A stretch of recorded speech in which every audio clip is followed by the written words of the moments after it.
Many of you who follow me regularly know that I spent a lot of my young life in Saudi Arabia because my father was working there. This was between 1977 and 1997. I used to go there up and down three times a year, and my siblings used to live there for a longest period of time. When we went to Saudi Arabia, that was the real land of milk and honey. There was no income tax, there was no the GST, there was no indirect tax. You just made money and just kept it. Most Saudis even had it better. They just got a in the cost of living allowance and they could just get pocket money. They used to buy cars and keep driving, zipping around and have illicit liquor and go and make big accidents. Saudis were a privileged lot in those days. Recently, I came across a report which says the collapse of oil has made difficult things for Saudi and the people of Saudi Arabia. They are having a projected budget deficit of $9 billion in the first quarter. The Saudi currency is pegged to the US. So when the dollar rises, the Saudi riyal has to rise with it. So its monetary policy is tied to that of the US, which means low cost of oil means that they have no money to spend. What have they done? Finally, Saudi Arabia has been pushed to past the brink. Last year, they were 2 years back. They introduced VAT. VAT was 5% on goods consumed. That looked to be a nominal tax. But to this quarter, what they have done is they have said there is no more cost of living allowance.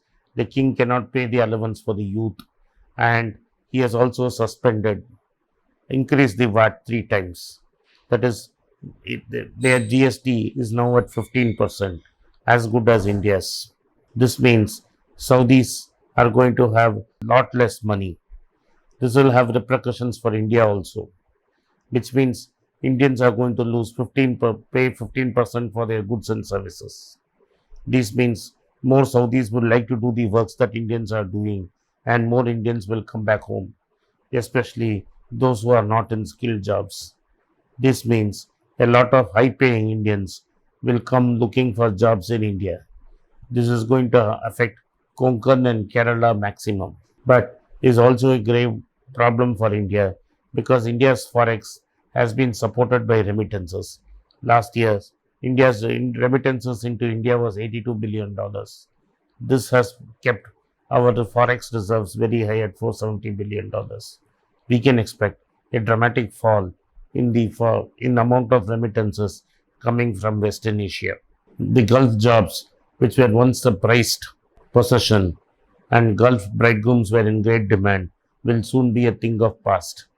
Many Indians will make a beeline back here.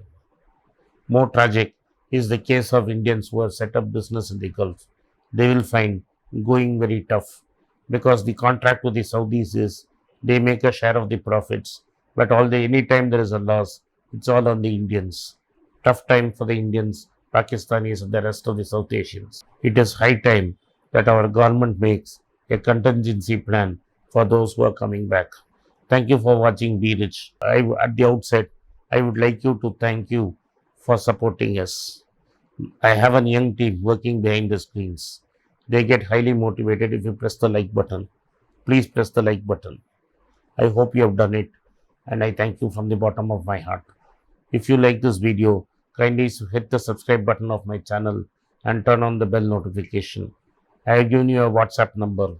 If you want to buy my books, you may send a message to my WhatsApp number and my team will contact you. If you want to meet me directly or contact me directly, please send a mail to berichenglish@gmail.com. Once again, I thank you for supporting Be Rich.